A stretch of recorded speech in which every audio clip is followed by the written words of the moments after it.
नमस्ते। Coordinate geometry part 5 में आप सबका स्वागत है। तो आज हम बात करने वाले हैं सेक्शन फार्मूला के ऊपर। तो चलिए जल्दी से इस वीडियो को स्टार्ट करते हैं। मान लीजिए हमारे पास एक कोऑर्डिनेट सिस्टम है जिसमें 2 पॉइंट्स ए बी हैं और ए और बी लाइन को हम ज्वाइन कर लेते हैं कुछ ऐसे, और इसको पहले हम डिस्कस करने के लिए इसका ग्रिड माइनस कर देते हैं। तो हमें R1 R2 में डिवाइड करता हुआ इसके ऊपर वो पॉइंट P चाहिए जो इसके अंदर लोकेट कर सके। हमें इस P की लोकेशन पता करनी है जो इसको इस रेशो में डिवाइड करे। तो इसी को हम कहते हैं इंटरनल डिवीज़न, अगर हमारा पॉइंट इन दोनों के बीच में है। अगर ये पॉइंट इन दोनों पॉइंट्स के बाहर जाता है तो उसको हम कहते हैं एक्सटर्नल डिवीज़न, ताकि AP अपॉन PB जो है वो रेशो आए R1:R2। तो अभी हम क्या कहते हैं, इसको अंदर ही लिख लेते हैं ताकि हम इंटरनल डिवीज़न पर बात कर सकें। तो P लोकेट करना है ताकि वो इसको इस रेशो में डिवाइड करे, और इसकी प्रोजेक्शंस बना लेते हैं।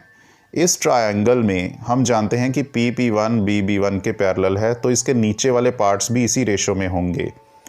तो AB1 की जो लेंथ है वो है x2 - x1, और हम जानते हैं कि टोटल R1 + R2 पार्ट्स जो हैं इस लाइन के वो इस लेंथ को रिप्रेजेंट करते हैं।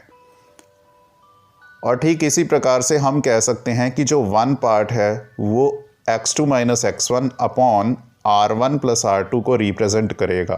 तो ये एक पार्ट हुआ, और इसके जो R1 पार्ट्स होंगे तो वो ये होंगे R1 पार्ट्स, यानी कि AP1 की लेंथ। तो AP1 की लेंथ हमारे पास आ गई। पर यहाँ P1 का जो x कोऑर्डिनेट है वो कैसे फाइंड होगा, जब हम उसमें x1 प्लस करेंगे। तो वैल्यू को सब्स्टिट्यूट करते हैं और अब इस एक्सप्रेशन को सॉल्व करते हैं यहाँ पर लिखकर। तो एलसीएम लेंगे, तो एलसीएम लेने के बाद ये ऐसी बन जाएगी, और फिर इसके बाद जब इसकी ब्रैकेट्स ओपन करेंगे तो कुछ ऐसे, और फर्स्ट और फोर्थ पार्ट को हम कैंसिल कर सकते हैं। फाइनली हमारे पास x कोऑर्डिनेट जो P और P1 का आएगा वो ये आएगा। तो ये हुआ हमारा x कोऑर्डिनेट। ठीक ऐसे ही P से अगर हम P2 की प्रोजेक्शन करें और इसका y कोऑर्डिनेट ढूंढें P2 या P का, वो भी इसी प्रकार से ऐसे आ जाएगा।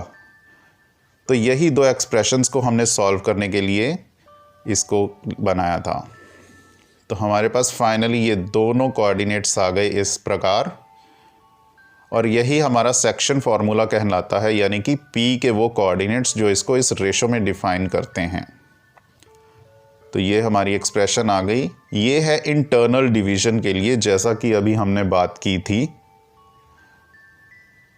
और यदि हमने एक्सटर्नल डिवीज़न की बात करनी हो तो हमारी जो K रेशो है ये वाली, इसको हम नेगेटिव कंसिडर करेंगे। तो इसकी एक्सप्रेशन ये वाली बन जाएगी, बीच में नेगेटिव साइन। तो फाइनली हमारे पास ये दोनों एक्सप्रेशंस जो आई, यही हमारा सेक्शन फार्मूला कहलाता है। तो चलिए अब बात करते हैं थोड़ा एग्जांपल्स के ऊपर। पहले हम देखते हैं इंटरनल डिवीज़न के बारे में। तो इस AB लाइन के बीच में हमें वो पॉइंट बताना है जो 5:9 में इसको डिवाइड करे। तो पहले इसको 14 पार्ट्स में डिवाइड करते हैं। तो इसमें ये जो P पॉइंट है ये वाला, ये हमें लोकेट करना है जो लेफ़्ट साइड में 5 पार्ट्स और राइट साइड में 9 पार्ट्स में इसको डिवाइड कर दे। तो इसके ऊपर सेक्शन फार्मूला अप्लाई करते हैं। P की एब्सिसा ये आएगी। तो वैल्यूज़ पुट करते हुए अब इसको हम धीरे धीरे सॉल्व करते जाते हैं। तो -27 और 25 और ये, और फिर इसको कैंसल आउट करने के बाद जो 17 पर हमारा फाइनल आंसर आएगा वो ये आएगा। और ठीक उस प्रकार से इसका ऑर्डिनेट पता करना हो तो वो ये वाली एक्सप्रेशन और ये आएगा। तो हमारा जो P पॉइंट है उसके कोऑर्डिनेट्स हमारे पास ये आ गए, जो इसको 5:9 रेशो में डिवाइड कर रहे हैं इस लाइन को। और ठीक ऐसे ही अब एक्सटर्नल डिवीज़न की बात करने से पहले हम थोड़ा सा इस लाइन को इधर कर लेते हैं, और इसके ऊपर हमें वो P पॉइंट लोकेट करना है जो कि इसको 13:3 रेशो में डिवाइड कर दे, यानी कि एक्सटर्नली बाहर को 13 और B से बाहर 3 पार्ट्स। तो ये वाला P हमें लोकेट करना है। तो अब हम इसका एक्सटर्नल डिवीज़न वाला फार्मूला अप्लाई करके इसको सॉल्व करके ये एक्सप्रेशन लिखते हैं। तो P ये आएगा। तो आई होप आपको सेक्शन फार्मूला अच्छे से समझ में आ गया होगा। तो मिलते हैं आपसे नेक्स्ट इंटरेस्टिंग वीडियो में। धन्यवाद।